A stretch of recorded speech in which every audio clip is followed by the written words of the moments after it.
Chanasma Harij highway પર આવેલા કંબોઈ ગામમાં આગામી 30-31 જાન્યુઆરી અને 1 ફેબ્રુઆરીએ શ્રી શંખારી માતાજી મંદિરનો જીર્ણોદ્ધાર તથા ત્રિદિવસીય પ્રાણ પ્રતિષ્ઠા મહોત્સવ ધામધૂમથી ઉજવાશે।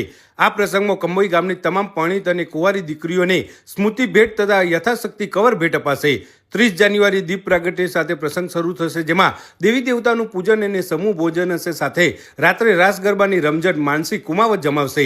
બીજા દિવસે 31 જાન્યુઆરીએ સવારે 8 કલાકે જળયાત્રા અને 9 કલાકે શોભાયાત્રા યોજાશે, જેમાં ખુશ્બુ આસોડિયા લાઈવ ડીજેના તાલે શોભાયાત્રામાં ચાર ચાંદ લગાવશે।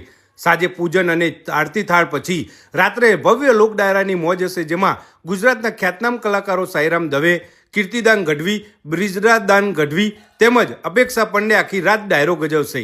ત્રીજા દિવસે 1 ફેબ્રુઆરી મહાઆરતી સાથે પ્રસંગની પૂર્ણાહુતિ થશે। તો આવા દિવ્ય અને ભવ્ય કંબોઈ ગામના શ્રી શંખારી માતાજીના પ્રાણ પ્રતિષ્ઠામાં સમસ્ત ધર્મપ્રેમી જનતાને જાહેર આમંત્રણ છે।